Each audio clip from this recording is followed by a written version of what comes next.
Ladies and gentlemen, please be seated. Our live broadcast is beginning now as we are about to begin our conference.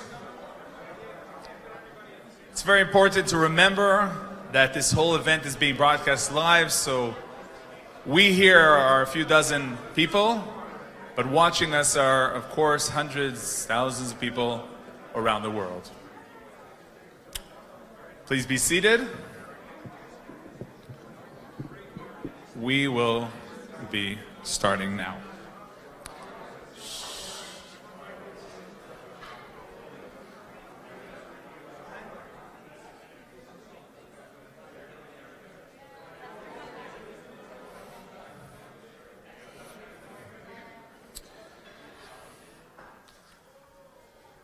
Shalom, ladies and gentlemen. Good evening. Please be seated. We have a camera over there. It's very important that you be seated so our viewers at home can see what's going on here today.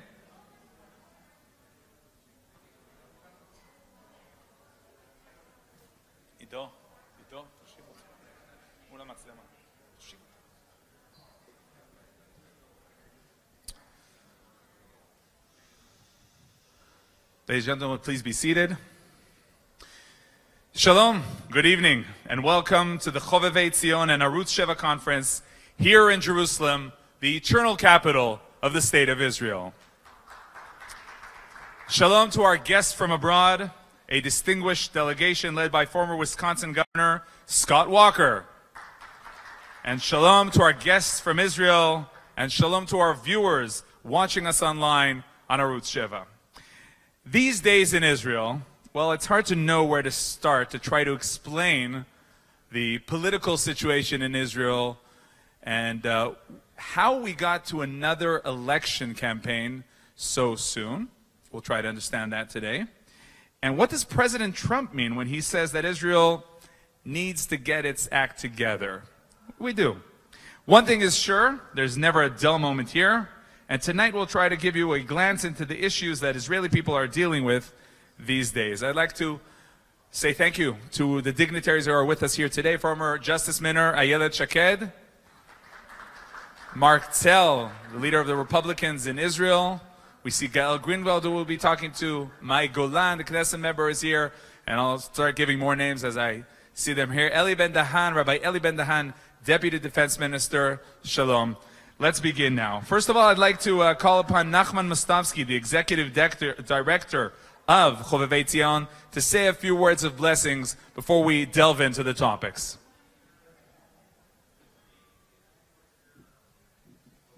Thank you, Yoni. Thank you, Arutz Sheva, for helping us with this event. I'd like to thank you all for coming to our dinner. We have these events when we bring dignitaries like the governor and some other Americans to this country to show them the truth about what is going on here on the ground. The people that you're going to meet, the Israelis here that you're going to meet, and the Americans that you're going to meet, you have to realize that this is an opportunity to connect and to explain the amazing relationship that our two countries have. We have taken our delegation, and they've now seen up north. They've been in Jerusalem. They've been in Judea and Samaria, and we are now going to take them back, and they will be ambassadors for the state of Israel and the truth on the ground that this country is one country. It is a Jewish country, and it is and that Jerusalem is the eternal capital of the Jewish people. And that is an extremely important thing. When these people go back throughout the country of the United States and become ambassadors for this message, and the president hears that, and our senators and our Congress members hear this message from citizens, it will resonate, and it will become similar to the president recently when he recognized the Golan as part of Israel. These are the types of things that trips like this and dinners like this, that is what happens to that message. So thank you so much for coming, and I will give it back to Yoni. Thank you, Nachman. Okay. Golan has been attending our conferences on a regular basis. We had the honor of having her with us as a Southern Tel Aviv activist And today, I'm very happy to invite my Golan to the stage as Likud Knesset member, my Golan. Thank you.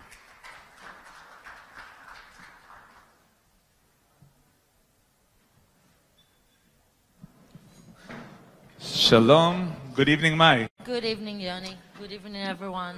So, first of all, tell us about about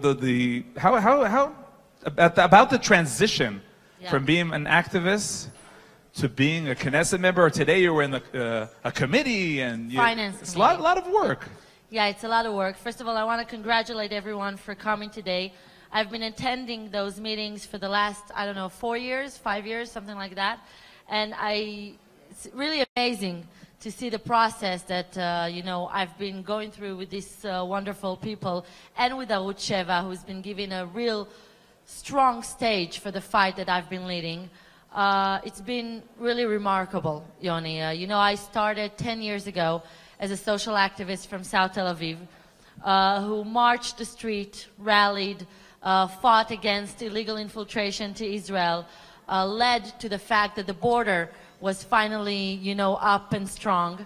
And today to be one of 120 in the Knesset and to actually represent the ideals and values of the people who, support and love the country of Israel, not just in Israel, but from the world, is, first of all, amazing. It's not easy. And it's not easy to start elections again. But I truly, truly believe in what we do. We have guests here from the United States, and they're dealing, of course, with the border, the fence, the wall. What is the next stage? Now we have a wall, so to speak. What is the next stage? Trying to have the infiltrators taken out of Israel? Yeah. Well, first of all, the fence was a major, Trump doesn't want to, take it for just no reason. But it was a major step, not just for Israel, but for the world to see that every country has the right to remain safe, has the right to keep her borders safe. And Mark, you should hear that. Mark is not listening to me. You should listen. You know everything about what I do. Yes. So, yes, the problem is that we actually don't have a safe, strong immigration policy in Israel. The only thing we do have in Israel is the right of return, which is actually just kept for Jews.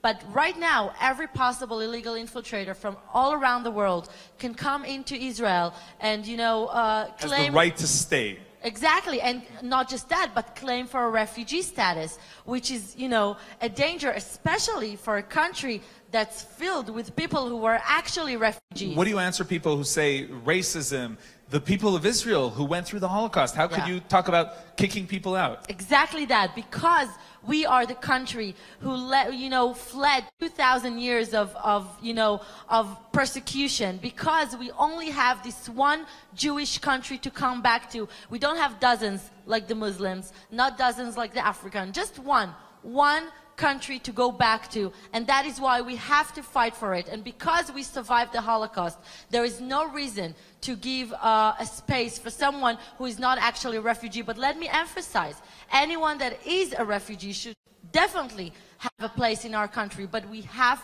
to keep our borders safe. And right now, we are in front of a danger where we have so many organizations that has one true, aim with this country, and it's to change the Jewish demographic of this country, and we cannot allow it. Okay, I mentioned the elections before.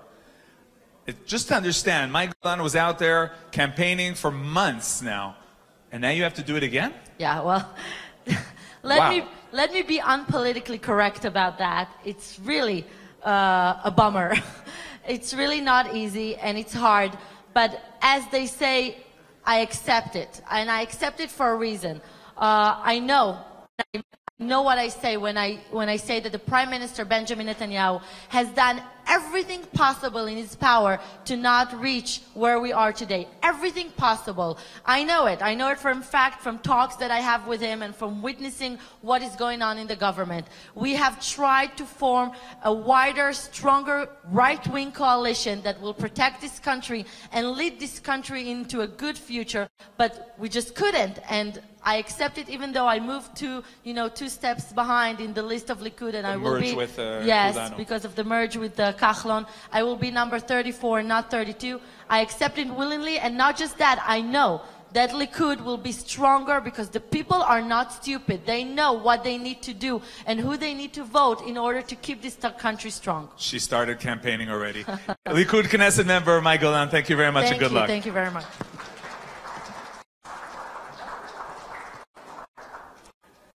Thank you, Mai.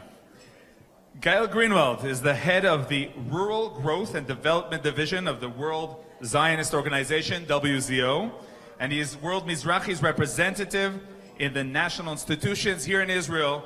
We call him the head of Chovevei Yeshvut, the division for settling the land, and that's of course a very important value and mitzvah. So are we still in the midst of the mission of settling the land? Ladies and gentlemen, Gail Greenwald. And notice we have a camera over there, so let's leave the frame empty. Shalom and good evening, Gael. Shalom, Johnny. Shalom, everybody. Welcome to Israel. Thank you. So, settling, Hityashvut. You know, our delegation led by Scott Walker, Governor Scott Walker, they went through the Golan. They're learning about the world of Hityashvut. Sounds like an old word from the beginning of times, the establishment of the state, when people used to build new Hityashvuyot, Yishuvim, settlements, communities. What's relevant now about what is your job now? So we are trying to do exactly what it was done 100 years ago, meaning to continue to build the countries. Building the countries is by doing two things. Building cities in one hand, but in other hand, we have to build yishuvim, meaning villages. And that's exactly what we are doing according to the policies that we are getting from the State of Israel. And our department, the Chovevei Yeshvut, is continuing to do and to strengthen the yishuvim all over the country. Now you mentioned policy of the State of Israel, and the question comes to mind, of course, policy of the State of Israel according to what the world says. And my question is, of course, about Judea and Samaria, parts of Jerusalem, mainly Judea and Samaria in terms of Yishuvim. Sure. We are talking about the Golan, we are talking about the Bika, we are talking about the Judea and Samaria, the north and the south, because we know that it's very important to have people in these countries, in this area, because without having people there, we are not going to stay there. It's a very clear. Where you have yishuvim, where you have villages, meaning that we are going to be there forever. And if chas v'shalom we are not going to be there, if we are not going to build yishuvim there, there is a real danger. How do you answer really people who say, for example, the Golan Heights, it's important in terms of security, so put an army there. Why you build communities there? Okay. Would we achieve what we achieved with President Trump without yishuvim? So it's not the fact that, of course, it's very important to have the security and to have Tzahal, to have IDF there, but it's not enough. To be sure that you are going to stay there, you need to have people, you need to have yishuvim. The history of the State of Israel and before the State of Israel is start from people who want to live in this part of the State of Israel. And that's why our department does what we can do in order to be sure that the yishuvim all over the country will be strong for the future of the State of Israel. Okay, Gail, we talked about the elections in Israel that are coming soon again. Tell us about the elections that you're running for now. It's world elections. Tell us about that. Okay, so the Chovevei Yeshvut is a part of the WZO, which is a part of the 4 organizations which we call the national institutions.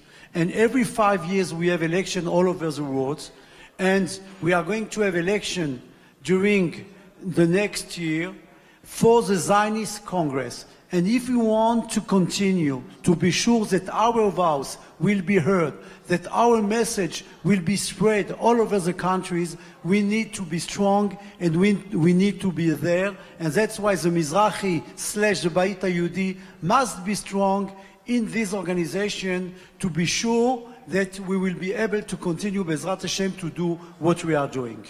Gail Greenwald, head of Chovevei Yeshvut, thank you very much and good luck. Thank you, Johnny. Thank you. Bye-bye.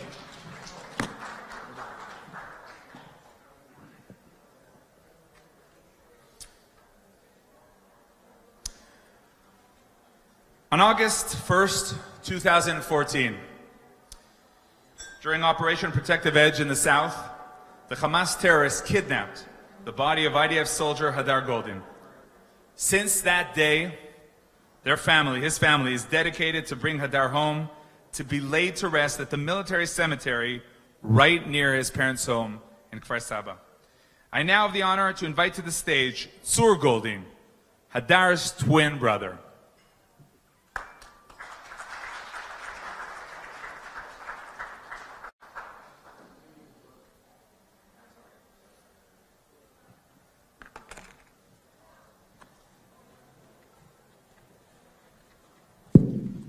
Shalom, good evening, Tzur. Shalom, good evening. So, you know what, let's talk about the international target audience. You're already familiar with that. You've been going around the world, right? Yes. My family, led by Leah and Simcha Goldin, my parents, are representing 4 families. You mentioned my brother, but together with my brother, there's another fallen soldier called Oron Shaul, who was also killed and kidnapped in Operation Protective Edge 5 years ago. And 4.5 years ago, 2 live Israeli civilians were taken captive by Hamas and are held up to this day in Hamas hands. Because of many reasons, my family is representing those families. Actually, in the international community, in the last 4 years, after we understood that there's a huge gap and misrepresentation of the humanitarian crisis of the Israeli side in the Gaza conflict, and we had a lot of experiences since then. So in terms of what you're doing in Israel, we'll talk about it. There's so much that you're demanding from the government, but practically speaking, what are your demands, or what is your message to people here, what they can do, what they can demand on the international level? Well, as we know and everybody knows about, there's the great secret deal that there's an American initiative. The deal of the century? The deal of the century. What we are talking about is seizing the opportunity of any talks, of any permanent agreement that concerns Gaza and is supposed to solve the humanitarian crisis in Gaza, to make sure that we are in the agenda and there's a solution for both sides. For the Israeli side and the Gazan side. It seems that so many opportunities were not seized, so many ceasefires, yes, that from what we know, Hadar and the other soldiers' names and who we're talking about, they weren't even mentioned? In the past 5 years, we've seen incident after incident. A lot of deals are being held one-sidedly. Hamas takes everything he can and he gets it. What we claim is that this should be a new approach. After 30 years of Israel actually not succeeding in dealing with, we call it the kidnapping terrorism, releasing thousands and thousands of terrorists in exchange for soldiers, whether they're alive or dead. But what we claim is that Israel, as a pioneer in the fight against terrorism, should set the equation for Hamas and set the language for Hamas. And that every humanitarian measure or step that concerns Hamas should meet a precondition of retrieving the Israeli captives. You're calling that humanitarian? We call it humanitarian. I think justice is with us. We take it into the Supreme Court. We take it into the international courts and international community. Everybody understands that this is a very fundamental value, both in a humanitarian perspective and also in according to every religion. But what we say is very simple, and people, it's very simple and people should understand. In order for Hamas to resolve the situation in Gaza they claim is a humanitarian situation, they must make a very simple credibility check. And it's very simple, it's very easy for them. If they want any resolution, if they are serious in actually reaching humanitarian results, they should show that they adhere to these very simple values and retrieve our captives. Not only that we believe that it's not a problem, we also believe that this is a key to reach for quiet and peace for the citizens that not too long ago received thousands and thousands, hundreds of rockets fired at them from Hamas and from Gaza side. And this is the key to reach a resolution.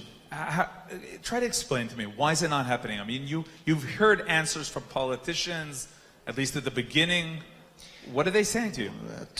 What are they saying? There are a lot of excuses time and time again. I think it's clear, not only in Israel, but also in the international community, there's a great embarrassment that concerns the strategic way to deal with the terrorist organization in Hamas that uses, just as they use civilians as human shields in a war and conflict, they also use them spiritually, or however you may call it, in the international arena, and that's their diplomacy, using their citizens, using the humanitarian crisis that they cause in order to gain results from Israel and in order to make us pay the price. I think this way, this method has been practiced a long time, too long than it should be, and this is the time where the international community, in this opportunity, this concrete opportunity where everybody's interested in the humanitarian case of Gaza and a resolution, a real concrete resolution for Israel, to take this into account and put this into the agenda. I think that in Israel, we didn't talk about Israel, we talked about the international community. In Israel, there's an ongoing talk about it. It's becoming more and more clear that Israel should set the equation. I think we're heading there, but there are two things that interfere. The one is fear, and the second, intimidation. Intimidation from Hamas. The situation, the concrete situation, is because the lack of support of the international community, and because of the ongoing experience with Hamas, we're actually giving in time after time. And for the short range, we think that we reach peace and quiet, but in the long range, it's very clear that the terror is just, they reach whatever they want. Sur Goldin, you're involved in this, really, in this struggle 24/7. Do you have time to sit back and, just good memories? You and Adar, two brothers in the army together. Actually, it's a mixed experience. We should be a bereaved family, concentrated in memory of my brother, but every Shabbat table is mixed with the loss, trying to cope with the loss, and the mission to bring Hadar and all the other captives back home for Israel, and actually thinking about the future of the soldiers of Israel. Every soldier, every family in Israel recruits its children, sons and daughters. And actually what we do is more about the psychological war that we are doing against terrorist organizations, and making sure that these incidents would not repeat. For me, for my family, it's very difficult. When we read the newspaper, it's always in context of what can be done, what should be done, what has to be done. And this is the life of a son in the Golden family. Sir Goldin, thank you very much, and of course, good luck. Thank you. Good luck for everybody.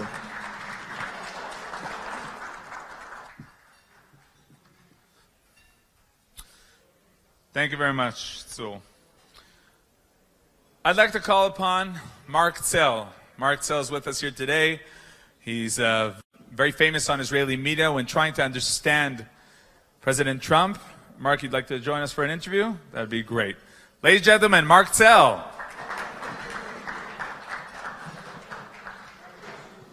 Great to be here, Yoni, and welcome to Governor Scott Walker. I mean, I was one of his first on his campaign team when he ran in 2016, but an amazing governor of the state of Wisconsin, and his legacy will live with us forever. And he's not finished. We've got exactly. we got a big election in 2020. Let's talk a bit Governor Walker talk. Yeah. What's the next stage for Mr. Walker? Well, I think we talked about it tonight, right, Okay. Scott?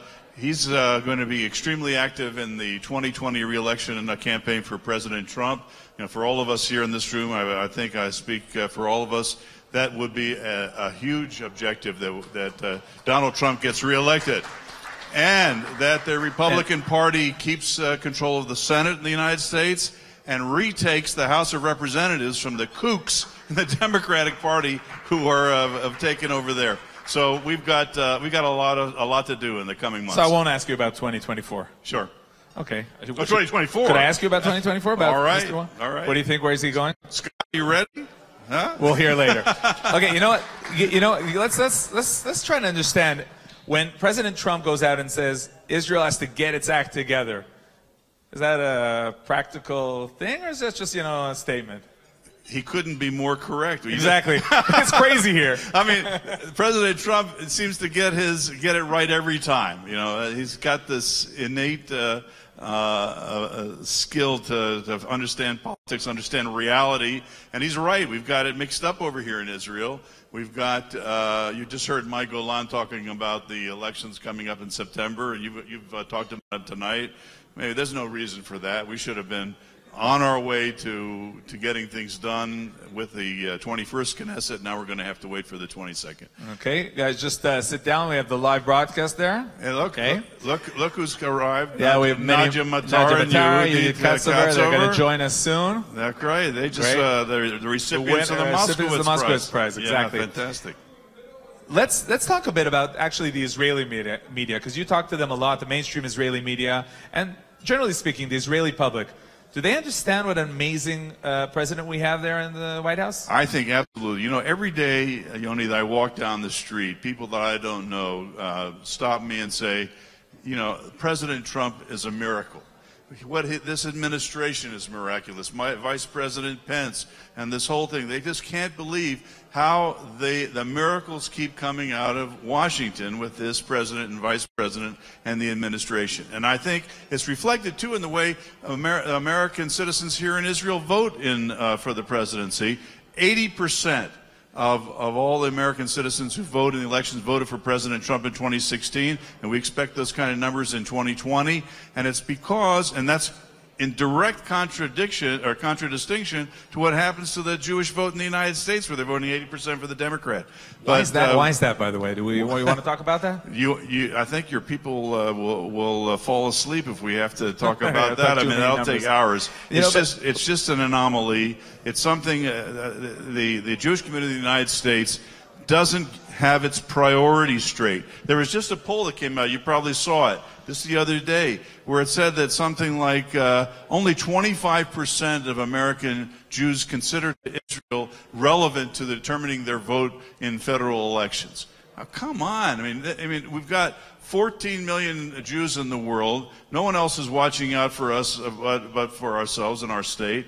And here American Jews are throwing their votes in favor of a party that's gone off the rails, especially when it comes to Israel. You know, Ilhan Omar and AOC and Tlaib, that's Rashida Tlaib from Michigan. I mean, and they're the tail wagging the Democratic Party in ways, you know, that Elliot Engel, who's a friend of Israel, the chairman now of the House Foreign Affairs Committee. A true friend of Israel. A true friend of Israel, but has backed off because of all this craziness on the left wing of the Democratic Party. So he's hushed? He's been very reluctant to come out strongly on issues that are important to Israel. During the campaign, you were talking a lot about how important the Israeli vote, the votes of Americans living in Israel is. Was it really influential? Well, I'll tell you, in the year 2000, our votes determined the presidency of the United States.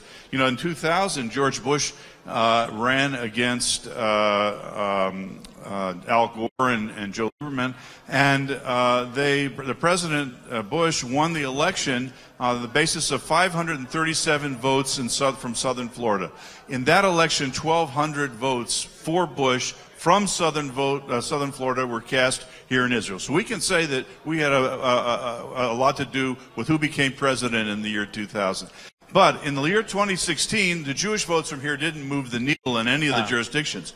What it did happen, though, and this is big, and this is why I've been coming regularly to the White House in the past 2 years, is that our vote here in Israel energized evangelical Christians in the United States who do care about Israel, who put Israel among the top 3 issues that affect their votes. That's ironic that they do and the American Jews don't. And that fact that the Jews here in Israel came to support the Republican Party and the president in such large numbers was, I was told after the fact, extremely influential in getting them to come to the polls in 2016 and elect President Trump and Mike Pence as vice president. Mark Zell, leader of Republicans in Israel. Thank you very much. Thank you so much, and thanks for Joe Frager bringing us together here today. Great. So as you can see, many dignitaries have joined our event. Bezalel Smotrich, one of the heads of the Right Union, the Union of Right Parties of Ichud Leumi, Ichud Miflagot HaYamin is here. Shalom Betzalel. He's working, mingling. It's election campaign, so no, just said shalom, but it's election campaign. They're all busy. Okay. Now for a few words of understanding the situation, I have the honor of inviting Dr. Limor Samimyan Darash of School of Public Policy and Government of the Hebrew University of Jerusalem to say a few words. Everyone please be seated.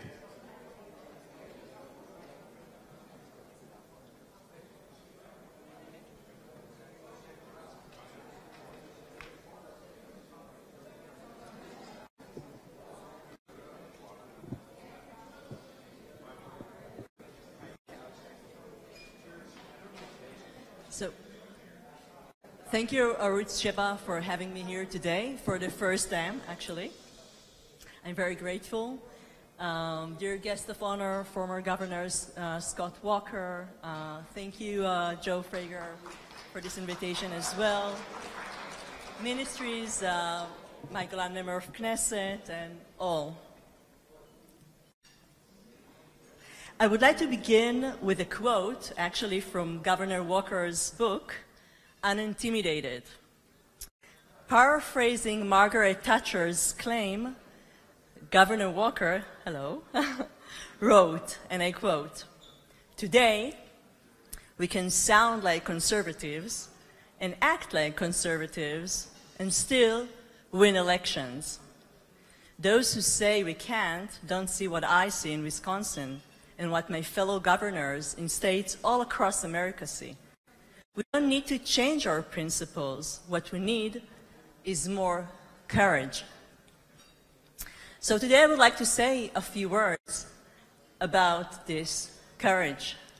The courage to keep our principles and to hold on to our rights. Let me take you back in time and start with a story. The year is 2003. Likud Party won a landslide victory with 38 Knesset seats, and together with Israel Ba'aliyah, Prime Minister Sharon has a faction of 40 members of Knesset.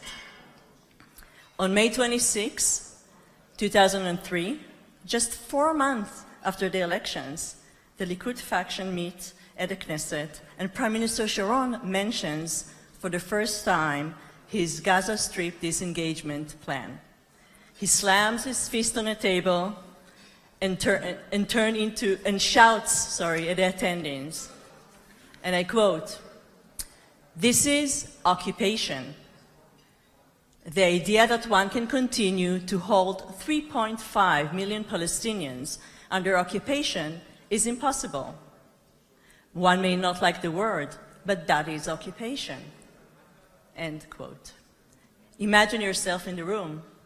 A right-wing, conservative prime minister, a person responsible for the establishment of many settlements, is suddenly using the term occupation.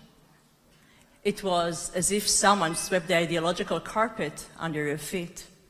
This moment in which the term occupation mentioned within the Likud faction was extreme and devoid of anything anyone could imagine. How could we have fallen so far that even people among us, conservatives, right-wings, have adopted the left-wing discourse and have started to use such terms with regard to our historical homeland and our nation's rights? However, this radical moment was not sudden. It was a result of a longer process, evolving since the era of the Oslo Agreement. At the time, the peace discourse dominated the country and made almost any other position illegitimate. The election slogans from right and left all revolve around peace promises, territorial compromises. Our historical right was soon replaced with a discourse of Palestinian oppression. Moreover, this discursive shift soon turned into devastating principles and practices, eventually causing the disengagement from Gaza and the evacuation of Jewish settlements. More than 15 years have passed since then, and here we are again at a political, national, and historical crossroad. Today, surprisingly, neither the right nor the left talk about occupation anymore.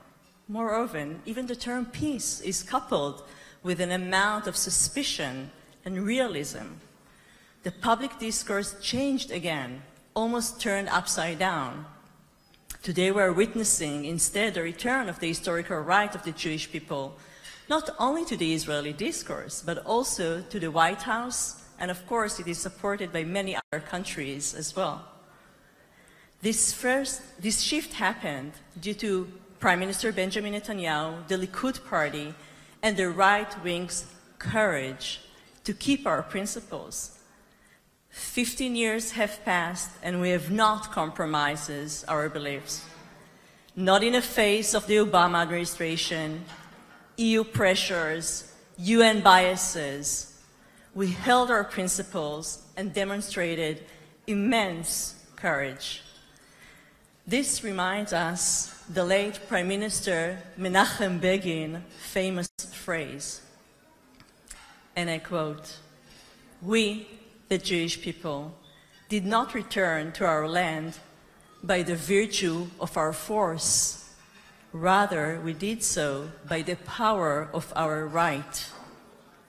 Hence, our past and our future are determined by our historical right as well as by our courage to hold on to this truth." Thank you very much.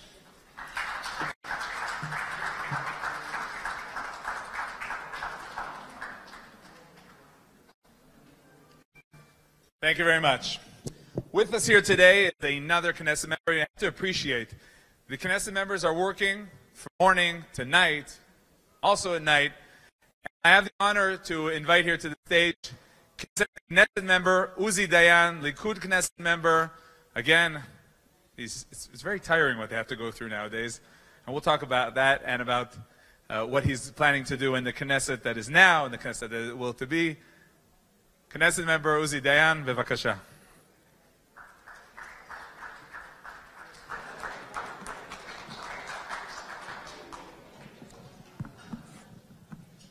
Shalom, good evening. Good evening, thank you for having me. I am coming just from the funeral of Nechama Rivlin, and I just want to mention it and to say Yehi Zichra Baruch. Let's mention that. Let's talk about that a bit, because it seems that the whole nation was mourning for someone who wasn't out there on the stage, at the center, in the focus of the media, and maybe that was exactly the secret of her charm, right? First of all, she was a remarkable woman, and I think that people are looking for more unity, more cohesion of the Israeli society. So they jump on every opportunity. Something very authentic. It's a sad one, yeah. Something very authentic about who she was and what she expressed. Yeah, I mean, it doesn't cover all the problems and the disagreement that we got, but maybe it's something that we say to ourselves, let's be more united. So I want to continue talking about united, but we're going to go the other way. You know, last time we were here together, you were in the middle of the campaign. So tell us, practically speaking, as a politician, what's next for you guys? What are you doing? You still come to the Knesset. You have to start campaigning. What exactly is going on now? Your schedule. You're going to another campaign, another election. It's not what we wanted. It's not what we deserve as individual and as a nation. But it seems that there is no other way. And if there is no other way, we didn't want this election, but we are very determined to win it, because as we see, it's not enough to be elected. We want to rule the country, and especially toward the future. We are a very, very successful country, but it's not ruled enough. Wow. The group here today are visiting and touring throughout Israel. They were in the Golan Heights today. They'll be all over. And you yourself, that's one of the things that you led throughout the past few years. You've been leading groups. How important and what is the effects that you saw on ground when people come and see what Hebron is, see what the Golan is, see what Jerusalem really is? I'm having tours in Israel in the last 10 years.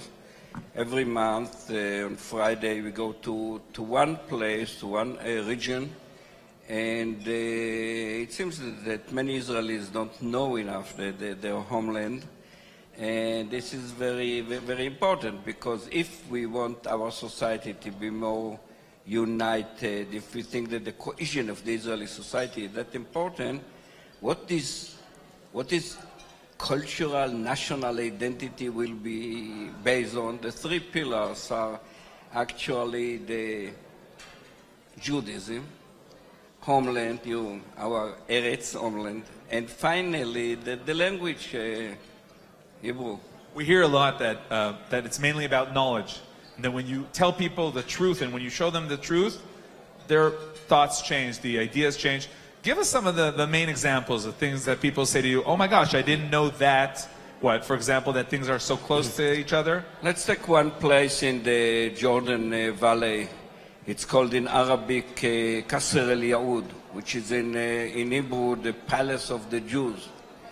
And I bring people, thousands of people there. I brought there some months ago 150 rabbis from all over the globe. And they didn't know that Yeshua crossed the Jordan there more than 1,000 years before Jesus was baptized there. And let's tell you about Israel. It's just coming from funeral. We talked about it. and the people there didn't know that in the last year, just in that site, more than 750,000 people came over. And there is not even one hotel in the Jordan Valley. There is not one restaurant. Well, maybe Cafe in Bika Junction. So it's high time for the Jordan Valley, for the Baka. Jerusalem is in our hand. There is a lot to do, but the game is over. The Golan Heights, or we should call it the Golan. I hear that people call it the Heights, actually, to explain how important it is strategically. No, it's actually just a military way of saying it. It was taken from the military jargon. The name is Golan. Right. And now I think it's high time to talk about the Jordan. We should be our eastern defensible borders, and not only from the military or security point of view, but it should be our border by any means. Okay. Knesset member, Likud Knesset member, Uzi Dayan, thank you very much, and good luck campaigning. Thank you a lot.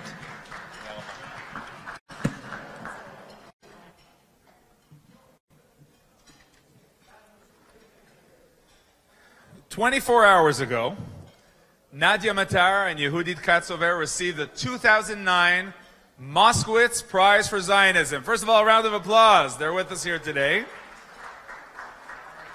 So tonight they're with us here today, and I'd like to call upon Nadia to discuss Zionism and, of course, sovereignty.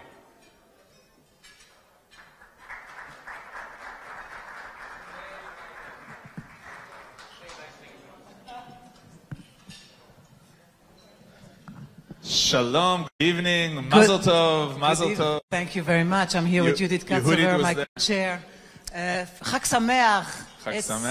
Happy Yom Yerushalayim. And let us not forget that Yom Yerushalayim is not only Yom Yerushalayim, it's Yom Eretz Israel. Happy Land of Israel Day. Why are you saying that? It's really important for people to understand. It's very important for people to remember that we celebrate here not only and it's my honor to speak to you, Moshe, Governor. The celebration of Jerusalem Day, we have to remember, is not only Jerusalem Day, but we liberated on that day also the entire Judea, Samaria, the Golan Heights, and therefore we have to remember that the holiday is about the entire land of Israel. And when you mention the Golan Heights, we of course think about the recent statement, recognition of President Trump? Do you feel that that's going the right way, or some like to say, wait a second, if he said the Golan Heights, it may be only the Golan Heights? Yoni, I think we first have to say thank you to President Trump. We have to say thank you a round of applause. There we go. The incredible accomplishments of the transfer of the Jerusalem embassy to Jerusalem, the declaration of sovereignty over the Golan Heights, the closing of the funding of UNRWA. There's something going on. The world is, more and more people are waking up to the fact that that there will be only genuine, real peace and justice for Jews and Arabs alike if and when Israel will be sovereign from the sea to the Jordan. And we have here, I have to tell you, there's a little surprise here. Okay. Not only Jews are for sovereignty. Believe it or not, last time you went to our conference, we had Arabs from Judea and Samaria who joined our sovereignty movement, who are waiting for the day that the Palestinian Authority will be destroyed, it will be dismantled, and Israel will be in charge. But there's also Christians, and we have here, I'm going to embarrass you very much, Anthony Abma. Please stand up. Together with Sam, our friend here, who is the head of the board of the sovereignty movement, Sam Solomon, and together they have, Anthony started this organization, Christians for Israeli Sovereignty, and there is a wave of support in the world recognizing that basically Israel should return and should be sovereign over Judea and Samaria, and that's what we've been promoting. You know, we're sitting there when... But there is a but, the little but. Okay. I'll tell you that in a minute. Okay. Shh. We have to be careful. We have to be careful and remember that when we talk about sovereignty, there cannot be partial sovereignty, i.e., we hear about rumors that some plans talk about giving Israeli sovereignty, which we all applaud, but only on the Jewish communities in Judea and Samaria, i.e., 4 or 5% of Judeans. Enclaves. That would be tragic, and that would be terrible. When we spoke with the Prime Minister before elections, he didn't exactly say that, but he said there's solutions around the world where you see a state here, sovereignty here. Even the Likud called it Chovevei HaYitashvut, that means the expanses of the Jewish settlement, not only the Jewish communities, because that would be, as I told you, only 4 or 5%, and the rest, 96%, would be what? A Palestinian entity, a mini-state. If we want real, genuine peace and security for Jews and Arabs alike, we have to have Israel in control from the sea to the Jordan, everywhere, and not give any autonomy / control of any other authority west of the Jordan. So you know what the big question is, and we'd like to hear your answer here today. We've heard it a lot, but let's emphasize the answer. What do you do regarding the citizenship of Arabs? How do you, they talk about the demographic devil. So the first issue is that we have to remember that those who promote a two-state solution, they're the ones who are endangering us demographically. If God forbid there would be a two-state solution, and we would lose our control over the border, and millions of Arabs would be streaming in and overturning the Jewish majority that we have today. Today there's a Jewish majority of 66% west of the Jordan River. Now what we will do when, not if, but when, please God, we will apply Israeli sovereignty. We in the sovereignty movement decided, Judith Katzover and myself and Sam and others, that we are a platform for the different plans that exist in the sovereignty movement. Whether it will be in the beginning only residency with a path to citizenship for those who want, whether it is, we have here a member of Knesset, Bezalel Smotrich, who also brought his 3 plans. Whatever, there will be different solutions. All the solutions are better than a Palestinian state, and for Jews and Arabs alike. We have Bassam Eid, Yoni, you heard about him, an Arab from East Jerusalem who lives in Jericho, and he said it. He says, I'd rather be a resident, another citizen under Israeli sovereignty than a citizen in a Palestinian terrorist state. He says, we can't wait for Israel to be sovereign over Judea and Samaria. I think he gave the best answer. Nadia Matar, thank you very much for joining us. Thank you. Chag Sameach. Go to. Okay, for a short discussion about two things, actually, about the connection with Christian communities around the world and the legal battle, I'd like to call upon attorney Nati Rom from Leva Olam organization for a few words about his activity and what we should be doing in the next stage. Nati, bevakasha.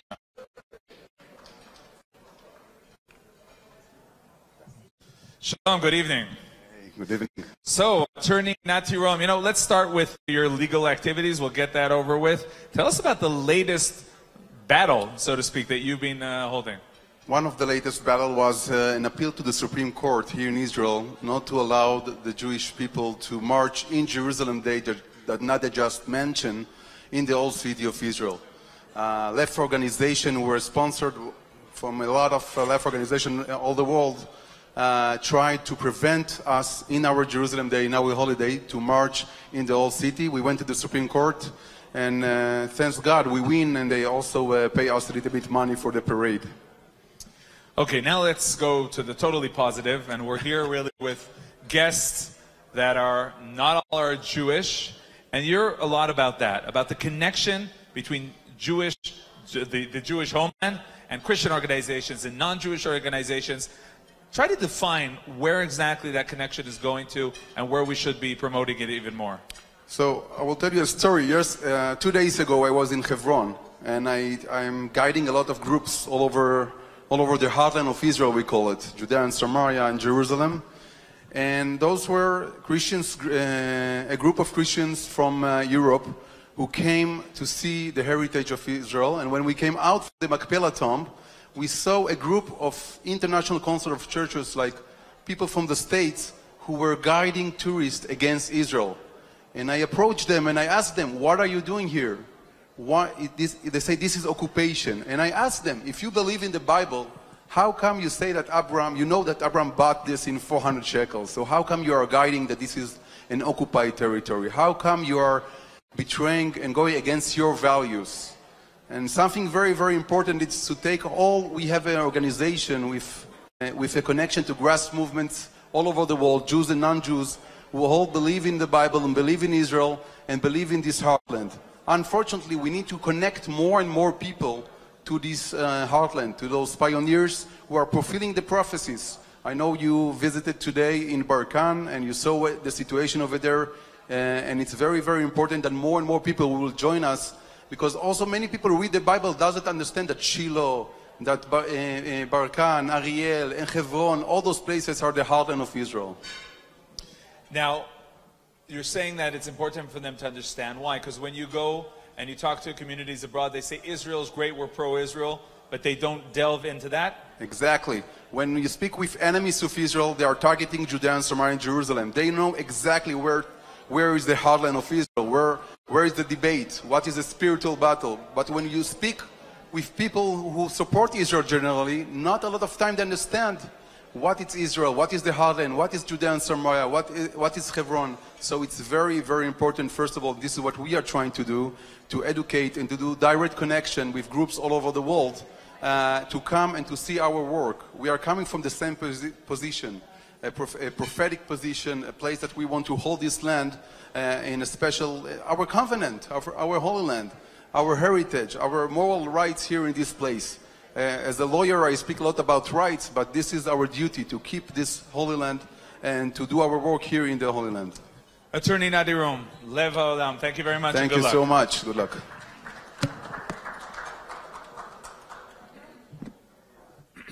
And now, ladies and gentlemen, I have the honor to invite to the stage former governor of Wisconsin, Scott Walker, who, by the way, had a meeting with Prime Minister Netanyahu. And as a reporter, I have to begin with a question.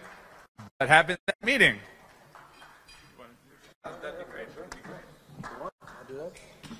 So, nice to meet you. Shalom. Shalom. How was your visit so far? I'll give you more than one question, right? No, it was great. We've met the Prime Minister before. It was great to have our group join us.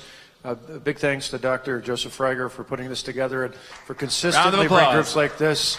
He and Jonathan Birkin put a nice group with us today. And we had a great chance to meet with the Prime Minister and sat down a little bit with him after that. And obviously, as you're all interested here in the state of Israel, talked a bit about his elections. As you can imagine, he's very interested not only in the upcoming elections here, but what's happening in the United States, what's going to happen with this president, who I, by the way, should say, even though I was one of those 17 who put his name on the ballot, as I mentioned earlier, I don't think there's been a greater president when it comes to support for Israel than President Trump and Vice President Pence have been. So he wanted to know a lot about that, and coming from Wisconsin, he was particularly interested. So he understands, as I think all of you here tonight know, that the future of Israel is intricately tied into not only the United States, but particularly to bold leaders like the president. Do many people in the United States understand that, feel that way? We see the polls, they go different directions regarding Israel. Well, I think there's a significant number. Certainly, as was mentioned before when you were interviewing Mark, you look at politically, historically, it's been fairly bipartisan. I think right now it's about as strong as it can be amongst Republicans, certainly not only with the president, but myself and others. I still think there's a solid number of Democrats, although I wish they were more outspoken, particularly when some of the newer members have been anything but supportive of Israel and really not just Israel, but of the Jewish people in the United States and speaking out. But I think beyond just support, as you were just asking some of the previous guests, certainly with not only within the Jewish community, but my father's a Baptist minister. The group who's with us here today knows I've often referenced some of the prayers that he mentioned that came out of the book of Numbers, and some of the things that as not only the son of a minister, but as an evangelical Christian, for us, what happens here in Israel is just as important as it is for the Jewish people, because, we see our roots together through the creation of the heaven and the earth. We see with Adam and Eve, we were blessed to be where Father Abraham and Sarah are buried in Hebron yesterday. I think all those things are important, and I think, as the Prime Minister has acknowledged before, there is a strong, strong element of that, not only in the United States, but particularly in the Midwest, where I come from, where a lot of Christians are just as interested as the Jewish population is in my state and across the country. How do you relate to the fear or the thoughts that maybe, President Trump gave us, recognize the Golan, he moved the embassy, but maybe that's all, to prepare us for a challenging, century deal of the century? Well, I had a reporter earlier that was interviewing me that said, well, the president, who I acknowledge, again, has been his actions more than just his words, because if you even look at the leadership, not just in the Senate, but the House, Democrat and Republican alike, for years have said that Jerusalem should be the home of the U.S. Embassy. Only this president had the courage to actually act on it, and I and obviously plenty of others applaud it. But I had a reporter earlier today who said that about the directive about Golan as well, where we were at earlier today as well. And the most interesting thing in this particular was a local reporter here from in country, but others in the United States would ask me the same thing. And I said, wait a minute. He did the right thing, and I applaud him for that, but putting the U.S. Embassy in the city that holds the seat of government isn't exactly extraordinary. It is under the circumstances, but it would be like me saying to you, why would you put your embassy in New York, even though it's arguably one of the financial leaders of the world? Our government, our Capitol, our White House, our Supreme Court are all in Washington, D.C. It would be anything but appropriate to have it there, and if you put it somewhere else, you would be offending all of us as Americans for not putting it in the proper place of the Capitol. So, to me, I think it's extraordinary they did it in light of the context. But in the end, just putting the embassy here, just acknowledging the importance of Golan Heights, as we physically saw yet again, this was not my first trip there, but physically saw, looking across the way, down from Jordan, away from Syria, across from Lebanon, and thinking about all the threats. They change often by name, but they continue to be a threat. Many think, what would have happened if we had given out the Golan Heights? What would happen today? For years, ISIS may be something less than what it was 4 or 5 years ago when I stood at that same outlook. But I know then many told me, as I would see today, if someone had pushed over that area and had not been under Israeli control, I'm convinced that ISIS and others like them would be drinking out of the Sea of Galilee, where we dipped our toes in today, and that shouldn't happen under any circumstance. Prime Minister Netanyahu, when we were there in the White House, and President Trump was giving the declaration, and then Prime Minister Netanyahu spoke, used the word liberated relating to the Golan Heights. And another thing he said to us later on to the reporters was that President Trump basically acknowledged the fact that when there's a war of self-defense, 1967 war, then yes, borders could be changed. And you're learning a lot now about Judea and Samaria. You think that could be the next stage? Well, I think there's an incredible case to be made. And I think not only here, not in the United States, but around the world, particularly the other day, we were at the Jerusalem Day celebration in New York City before flying into Tel Aviv. And I know just down the way from where we were at in Central Park, it's important for a lot of folks who do their day-to-day work in the United Nations to understand this probably as much as anyone in the world, but to understand the reality versus, dare I say, the propaganda, or at least the intentional confusion out there. But when you look at it, again, we saw it yesterday in Hebron. Respect. It's not just about, people talk about peace. I think if you want to have peace, you got to start with respect. And it's a two-way street. We saw it as we entered, as we looked at the tomb where Abraham and Sarah are at. It was noted to us that on the wall is still the Arabic out there out of respect.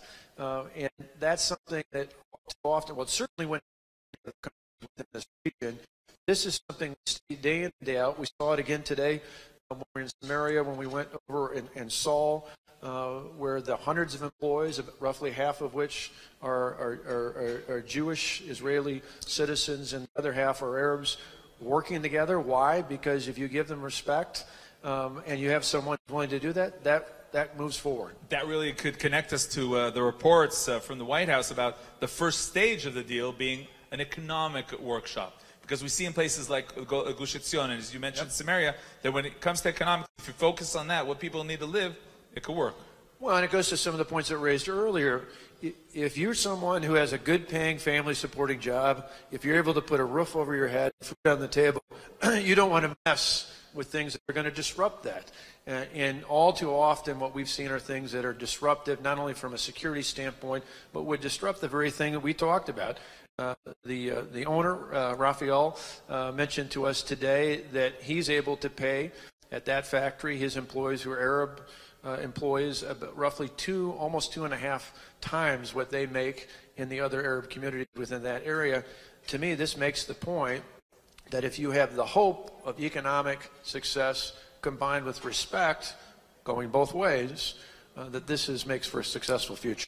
We heard throughout the past few days, not the past few days, throughout the Trump administration days, words like miracle, too good to be true.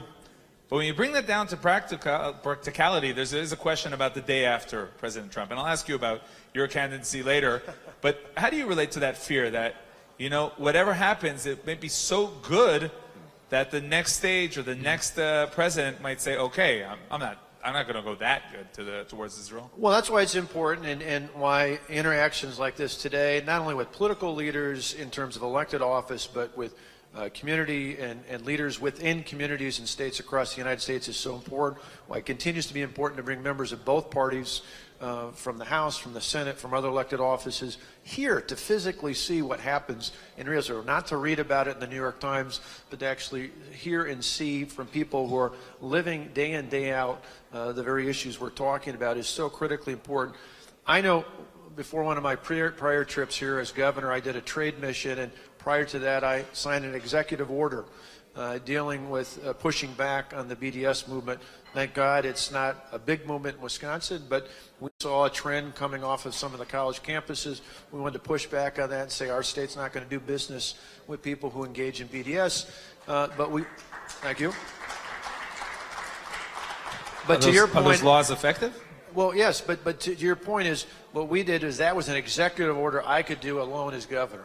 We took the next step and worked with people like then Senator Leah Vukmir and others to make sure that the legislative body in our state actually enacted it, which is precisely to your point on a larger scale at the federal level in the United States. It's not enough just to have a president who's an ally of the United States. Long term, you want to make changes in the federal statutes and in the guidelines that Congress embraces so that it doesn't just change from one administration to the next. Okay, now long term, 2024. Candidacy for President of the United States?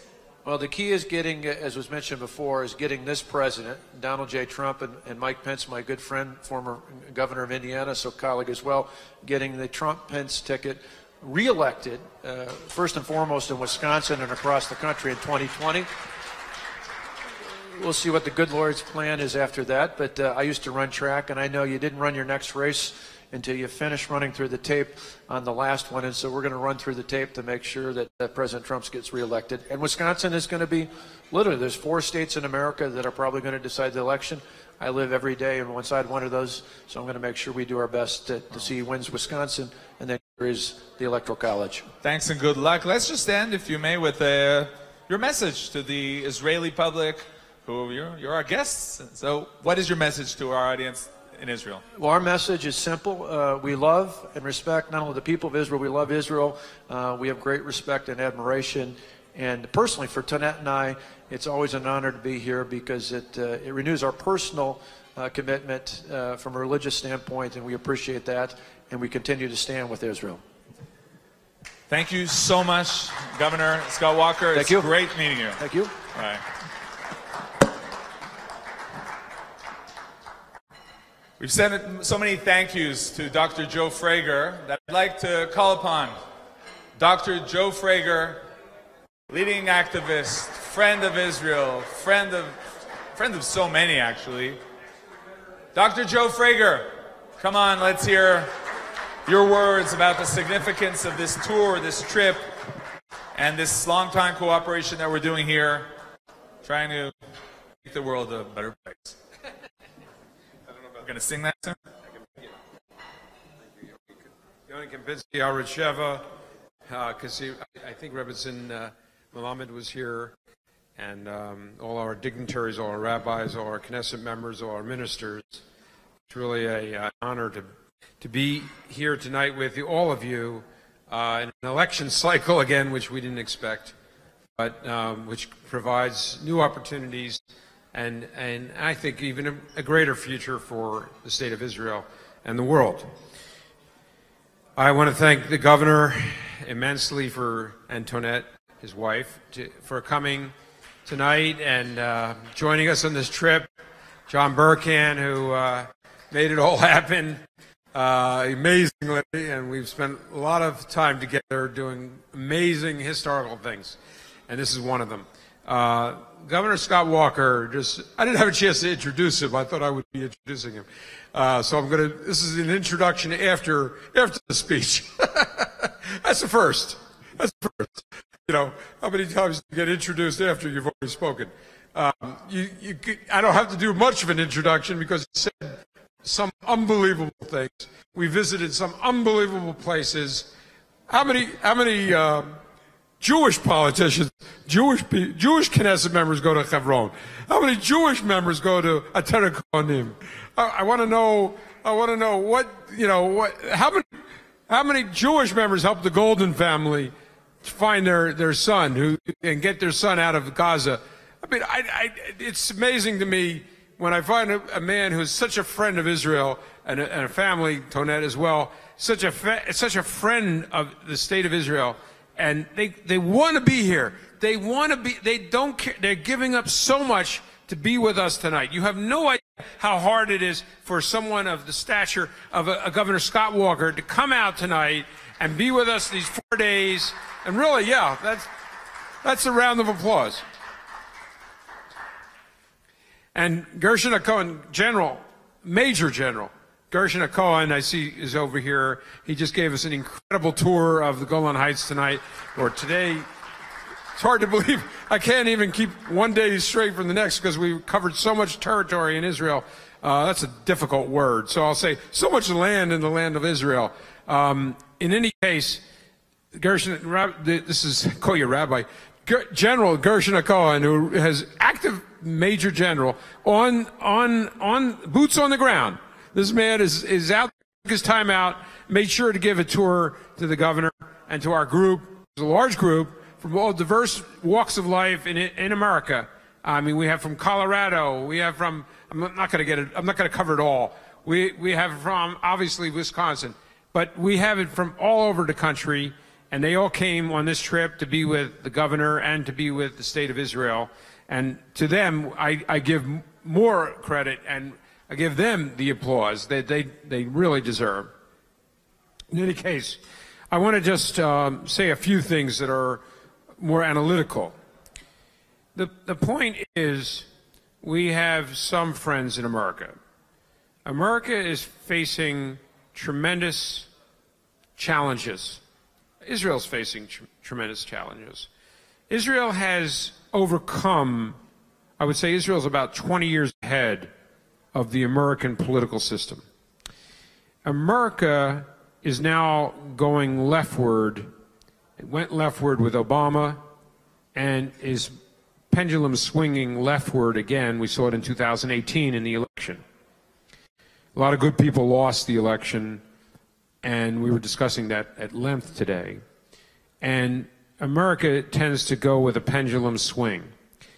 Israel had that pendulum swing from 1993, when the Oslo Accords were signed, until Bibi's election in 1996, the first election.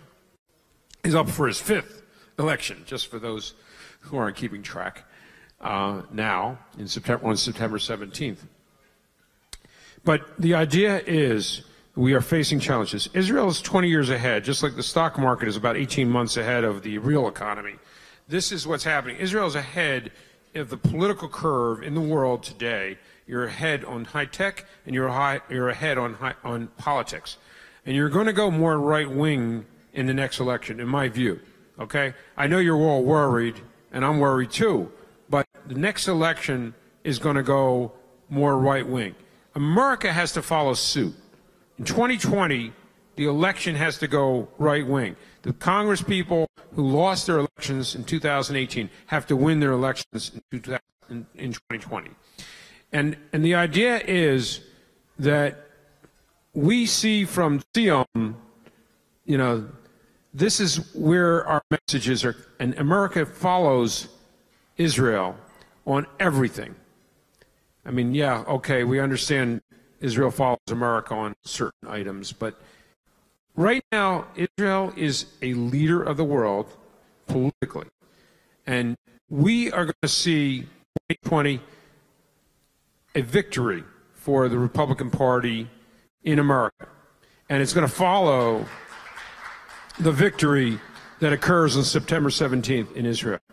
So Bibi's going to get his mandate that he deserves. And we met with the Prime Minister, and I've seen him over the years. I've known him for about 45 years. And he was as strong as ever, and as ebullient as ever, and as uplifting as ever. And it really was a tremendous zechut, a tremendous privilege for all of us. And the governor brought out the best in the Prime Minister. I think he really lifted his spirits. I really do. I think that was our job this trip. And hopefully we'll come again with the governor. But we don't have a lot of friends in America. Governor Scott Walker is one of those tremendous friends and really deserves a tremendous round of applause. He's really a genuine friend. He's not a fly-by-nightly friend. He's not one of these individuals who basically just plays the political game. He is in there as a sincere, real human being, down to earth, and wants good for America, he wants good for Israel, he wants good for the world. And that's a rare situation in political people. And Scott Walker is one of those. And I'll bring more, but there aren't that many in America. I wish there were more. And maybe we'll find more. But right now, Scott Walker is one of them. And again, I want to thank everyone for coming. I want to thank my group for sponsoring. I want to thank the National Council of Young Israel, Chovevei Zion, and of course, all the new groups that we have now, the Jewish Heritage Preservation Society. We're gonna be pushing beyond what we have seen. We're going to get that sovereignty that Nadia Matar wants. We're going to get that, and we're going to get through some hard times maybe with this peace plan. I'm not sure what is in the peace plan, so it's very hard to even speak about it. But we're going to get through all of that, and we're going to have annexation of Judea and Samaria very soon under this president of the United States. There's no question, because his decision on the Golan Heights was this quick, okay? His decision on the annexation of Judea and Samaria will be this quick as well, okay? His decision, that's because this president, he doesn't waver. He doesn't have the problem that all politicians have. He doesn't have a problem of saying yes, no, maybe. He's not a maybe person. He's not a maybe ever, okay? All the presidents we've ever had are maybe people. This is a black and white president. He knows where the score is. He knows what he wants to do, and he'll do it. And he's not afraid to do it. And that's what we needed in America all along, okay? That's what the world needs. But for some reason, they don't seem to understand that. But eventually they will. They will eventually understand that you need truth. You need honesty. You need a politician that isn't a politician, but is a truthful human being who wants to do good for the world, who wants to do good for America, who wants to do good for Israel. Bibi is such a person. The president is such a person. And I believe Scott Walker is such a person. And that is what we are going to try to strive for. And you will see the fruits of all of our labors. President Trump is now 52 years in the making. I guarantee you, it was 52 years. I met the man 35 years ago at a Senator D'Amato function. I shook his hand then, and he was with D'Amato in those days. And D'Amato was the only senator, along with Jesse Helms. I see Jacobs here, David Jacobs, whose fathers brought Jesse Helms into the fold. Jesse Helms, D'Amato were the only two senators who supported Menachem Begin when he bombed the Osirak nuclear reactor. Okay, those were the days. Okay, and we are now seeing a president who was brought up on those teachings and those principles, and he's not forgotten them. And he's not afraid of the world. He's not afraid of Congress. He's not afraid of Tlaib. He's not afraid of Omar. He's not afraid. Okay, they are going to help him win in 2020. I guarantee you. They should hear me say that to them. Speak out more. The more you speak out, the more you're going to help the president. I assure you that. Because what you're saying is not liked by Americans, not liked by the world. And you're going to learn that lesson because you're going to lose your elections, and the president is going to win. And that's what's going to be the day of judgment, the day of reckoning. That will happen, and I guarantee you, and I thank you for all coming. Thank you so much. I've overspoken.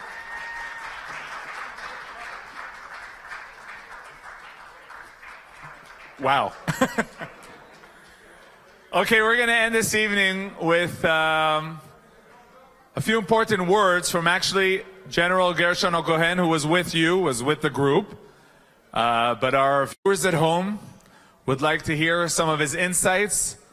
Some of them you might have heard today. General Gershon O'Cohen, bevakasha, will join us now for a short discussion, and we will end our very special broadcast today. Shalom, Gershon.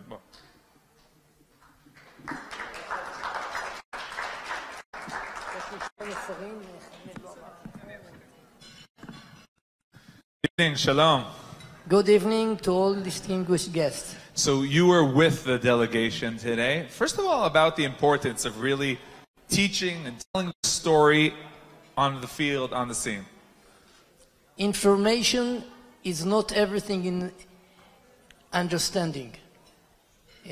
Today, with big data and machine learning, artificial intelligence, people are pretending to think that everything is just about information. Information in mathematics is everything. 2 + 2 is 4. This is an information.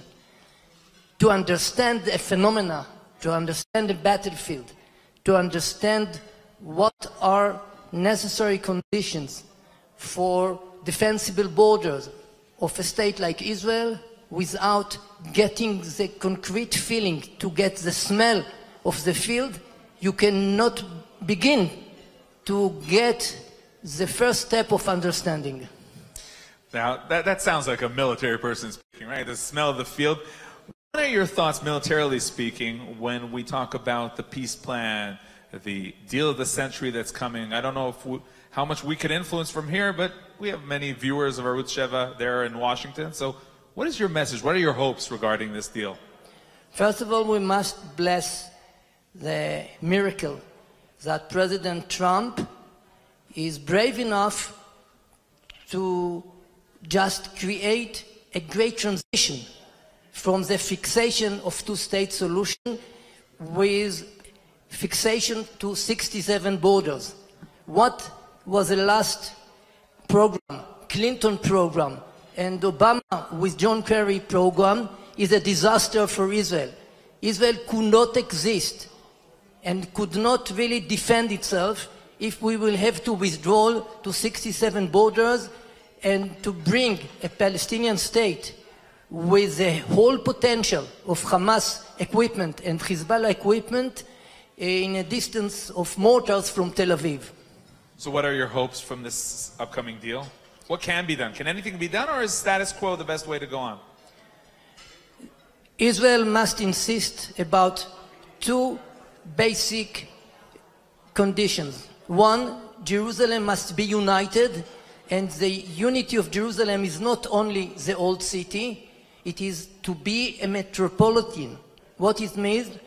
All the surrounding of Jerusalem, Jerusalem until Jericho, Jerusalem to Gush Etzion and to Bethel, this is the metropolitan district of Jerusalem. Without that, Jerusalem is a narrow corner at the end of the road from Tel Aviv. Wow. Second important. And the second important is Zone C. Without Zone C, all the settlements are settled in Zone C. All the military positions are in Zone C. That must be in Israeli hands, and it means IDF in itself is not enough. Soldiers without settlers are nothing. They are just collapsed in the future. That's the truth everywhere. Why is that? Is that only motivationally speaking, or no, facts on the ground? This was a basic truth that the Romans knows and the Americans knows, who made the great conquest to the West. The whole march to the West, going to the West in United States, the whole effort in Texas was made first of all by pioneers. And they are the only locals that could really create a kind of permanent settlements in the area. Without that, soldiers are coming and going. Wow. Okay, so Gershon Cohen, General Gershon Cohen, thank you very much for joining us. Just another you wanted to mention something Just else. something very important. Okay. I wrote a research analyzing why it is so necessary to keep this position in the whole considerations of the change of the phenomena of warfare in the 21st century. But speaking only from security point of view is not enough. Every time when I had meetings with American generals or other generals, I told them, listen, security is only means for an end. The end is not security. We didn't come here in order just to get security. The whole story of Zionism is not in order to get security. Jews are quite secured in Los Angeles. Security is not the story. Security is byproduct. So what's the story? The story is to come back to our fatherland with the whole prophecy of the Jewish prophets from the Bible. This is the main story. And with that, we'll end this interview. Thank you very much for joining us. And thank you all for joining us on this important event, Chovevei and Arutz Sheva, a conference in Jerusalem. We'll have many more conferences to come. Thank you all for joining us on the live broadcast on Arutz Sheva. Thank you, Governor Walker, for joining us here. Enjoy your trip. Enjoy everyone. We hope you have a good time in Israel. Thank you very much, and good evening.